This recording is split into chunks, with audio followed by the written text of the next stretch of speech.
The grease from the overpriced Wagyu burgers hissed against the grill like a warning I should have heeded before I ever stepped back onto this manicured lawn. 12 years ago, my father looked me dead in the eye during the 4th of July bash and told me that if I couldn't respect his new family and their rules, I should see how fast I could disappear from his bank account and his life. He didn't think I'd actually do it, did he? Standing here now as the anonymous owner of the firm about to foreclose on this entire cul-de-sac's peace of mind, I'd say I disappeared quite successfully.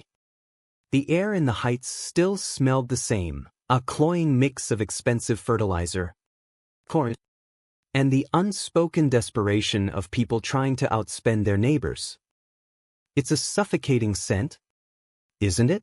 I took a slow, deliberate breath, feeling the humid Georgia air stick to my silk shirt. It's funny how a decade can feel like a lifetime and a heartbeat all at once. I adjusted my sunglasses, watching the woman of the hour, Brenda, the ultimate neighborhood Karen and my father's trophy mistake, march toward me with that rhythmic, aggressive stomp that suggested she was about to demand to speak to a manager who didn't exist. "Excuse me, you can't just park that eyesore of a black SUV in front of the hydrangeas," Brenda shrieked, her voice hitting a frequency that probably made every dog in a 3-mile radius wince. She looked exactly the same, only more brittle. Her skin tightened by too many peels and her soul withered by too much bitterness. Did she really not recognize me? I suppose to her, I was just a ghost? A messy teenager she'd successfully exorcised from her pristine life. I leaned back against the warm metal of my car, crossing my arms and letting out a dry, hollow laugh. The curb is public property, Brenda.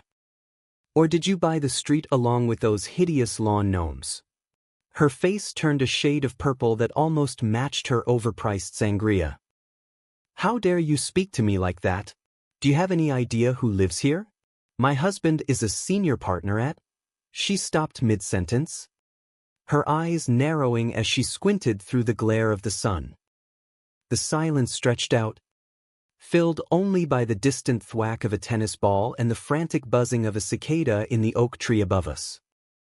I watched the gears turn in her head, the slow, agonizing realization dawning as she looked past my expensive suit and into the eyes of the boy she'd bullied out of his own home. "Leo," she whispered, the name sounding like a curse on her lips. "Does that... It can't be. Missed me. Stepmom? Best?" My voice dropping an octave, cold and sharp as a scalpel.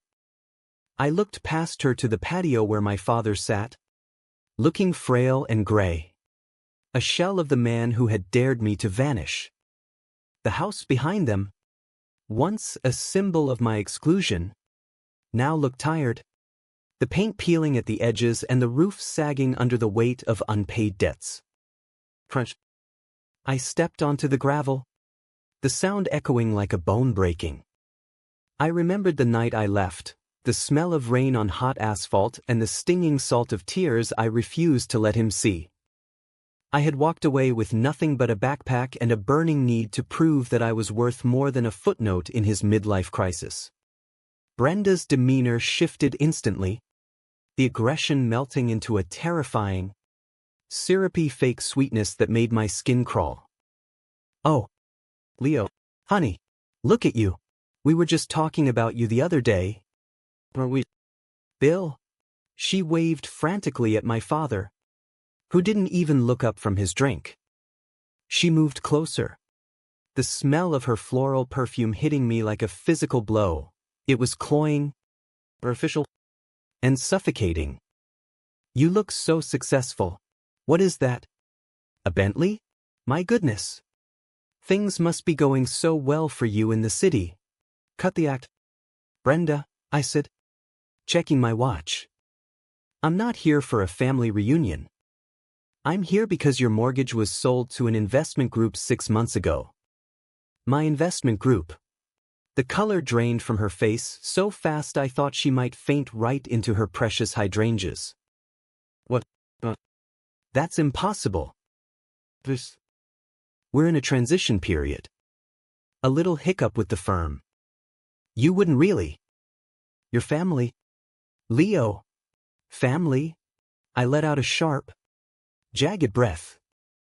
Is that what we were when you convinced him to change the locks while I was at my graduation ceremony? Was it family when you told the neighbors I'd run off to rehab because you couldn't stand the sight of my mother's face in mine? I stepped into her personal space, watching her flinch. The sound of a nearby sprinkler started up, a rhythmic chug-chug-chug that felt like a ticking clock. I did exactly what he dared me to do. I disappeared. And in the dark, away from this fake gold cage, I built something you'll never understand. I built a life that doesn't require stepping on others to feel tall. Please, she sobbed. And for the first time, it wasn't a performance. It was the sound of a woman realizing her safety net was made of moth-eaten silk. She actually reached out to grab my sleeve, her manicured nails digging into the fabric. Your father is sick. We have nowhere else to go. If the bank takes the house, we're on the street. You have millions. What is one house to you? I looked at her hand, then back at her tear-streaked face. Why is it that people like her only find their humanity when they're about to lose their luxury? I thought about the 3 jobs I worked to put myself through college. I thought about the cold nights in a basement apartment eating canned beans while they were hosting galas in this very yard. I felt a flicker of the old anger, but it was quickly replaced by a profound, chilling clarity. You're right, Brenda. To me, this house is just an entry on a spreadsheet. A depreciating asset, I said, gently unhooking her fingers from my arm. The sound of my father's cough drifted over from the porch, heavy and final. But to you, it was a weapon. You used it to exile me. You used it to keep him under your thumb. And now the weapon is out of your hands. I walked past her, my boots echoing on the stone path toward the grill. I picked up the silver spatula, flipping one of the burgers. The smell of charred meat filled the air, a sensory trigger that brought back every lonely holiday I'd spent since I was 18. I'm not going to kick you out today, I said, not looking back at her. I've already signed the papers to donate this property to a local veterans housing charity. You have 30 days to find a condo that fits your new, humbler budget. Brenda let out a wail, a sound of pure, unadulterated entitlement being shattered. You can't do this. I'll sue. I'll tell everyone what a monster you are. I turned around, the heat of the grill at my back, and gave her a smile that didn't reach my eyes. Go ahead. Tell them. Tell them the son you threw away came back to make sure this house finally served a purpose other than vanity. Tell them that the disappearing act ended with the greatest reveal of all. I tossed the spatula onto the grill with a loud clatter and walked back to my car, the sun finally dipping below the horizon, painting the sky in bruises of purple and gold.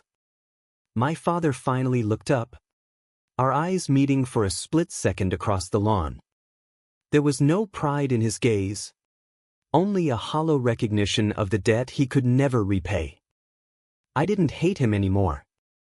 Hate takes too much energy, doesn't it? I just felt nothing. As I pulled away, the engine of the SUV purring like a satisfied predator, I looked in the rearview mirror one last time.